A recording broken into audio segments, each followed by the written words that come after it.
Olá, boa tarde. A Comissão de Assuntos Econômicos aprovou o projeto que permite a emissão de duplicatas eletrônicas e também uma proposta que estabelece a substituição gradual dos carros movidos a combustíveis fósseis. Segundo a Confederação Nacional dos Transportes, a frota de carros no Brasil passou de 32 milhões em 2001 para 93 milhões em 2016.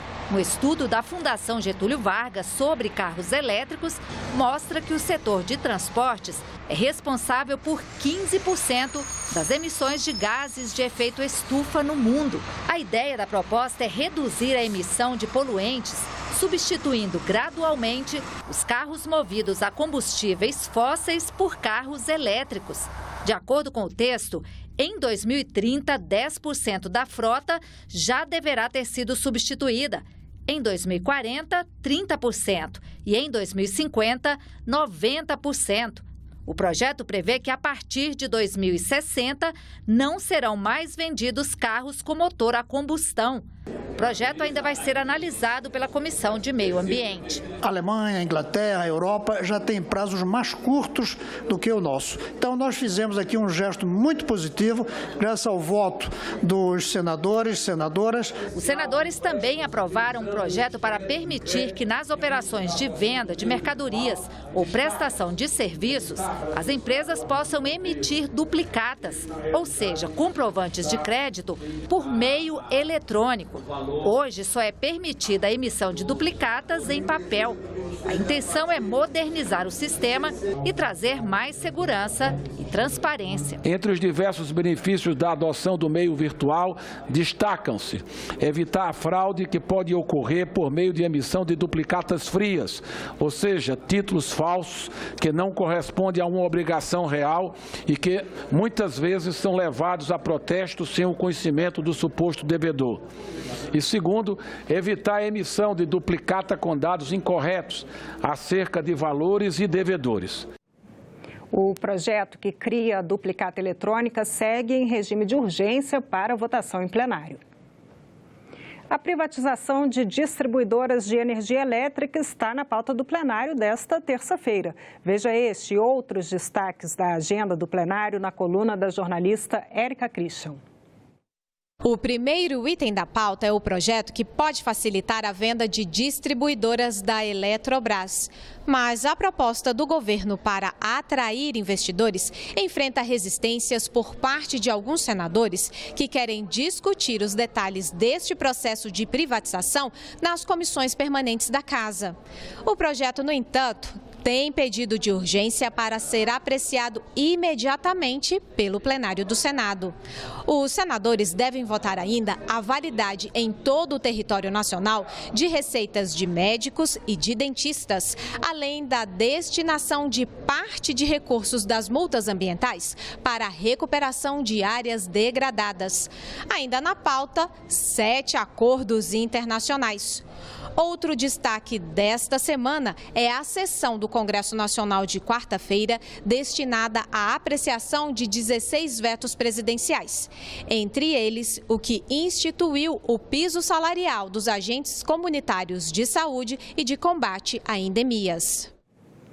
Foi incluída também na pauta do plenário a votação da medida provisória que trata da renegociação de dívidas de produtores rurais.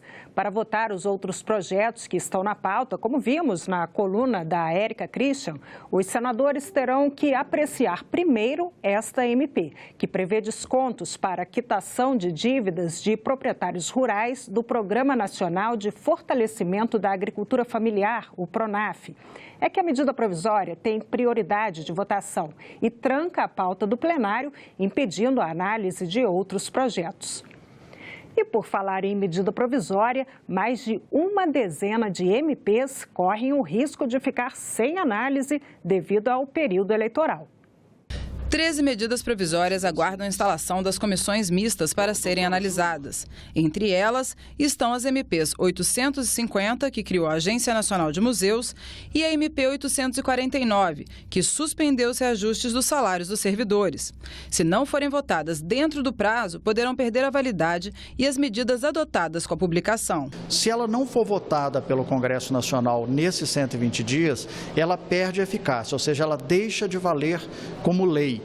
As medidas provisórias são elaboradas pelo presidente da República. Começam a valer a partir da publicação no Diário Oficial. Elas são analisadas por uma comissão mista, formada por 12 deputados e 12 senadores indicados pelos líderes dos partidos. O prazo para avaliação é de até 120 dias a partir da publicação. Guerzoni explica os motivos que podem levar uma MP a perder a validade. Normalmente o problema é político.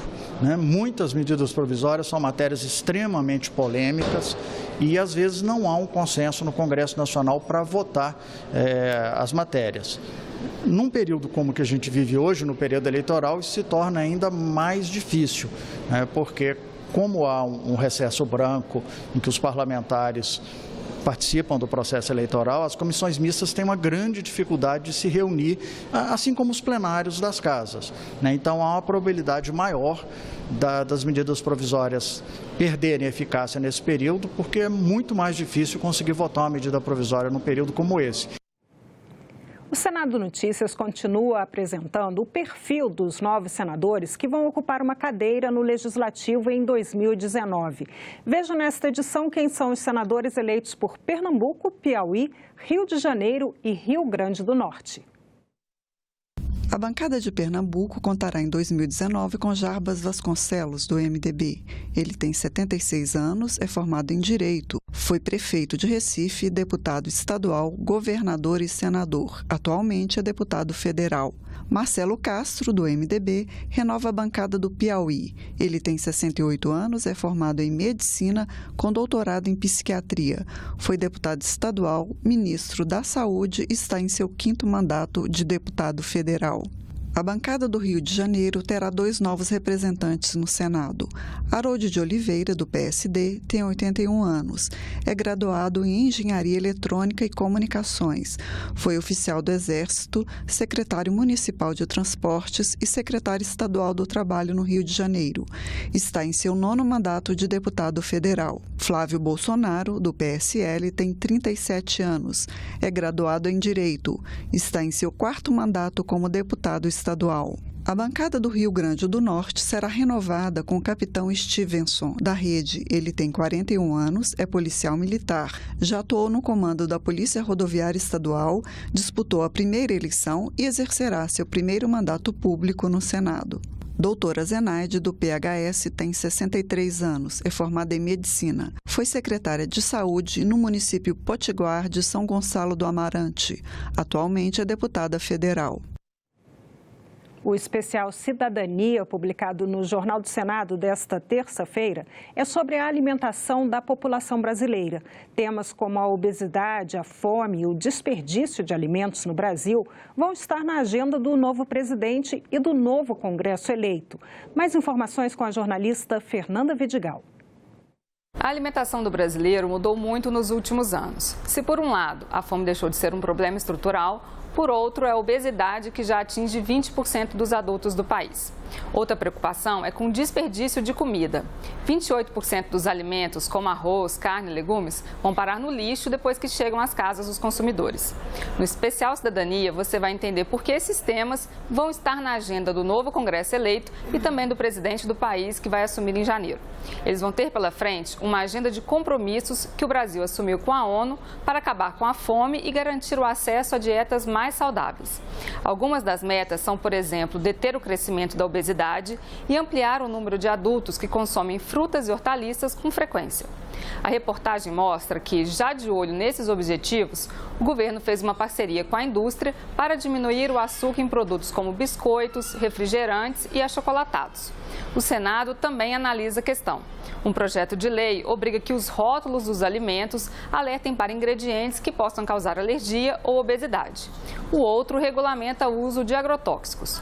O especial Cidadania é publicado toda terça-feira no Jornal do Senado e a versão digital pode ser lida em senado.leg.br. senado.leg.br/jornal. E nós ficamos por aqui. Você pode rever as reportagens desta edição na nossa página na internet, senado.leg.br/TV. Muito obrigada pela companhia e até a próxima.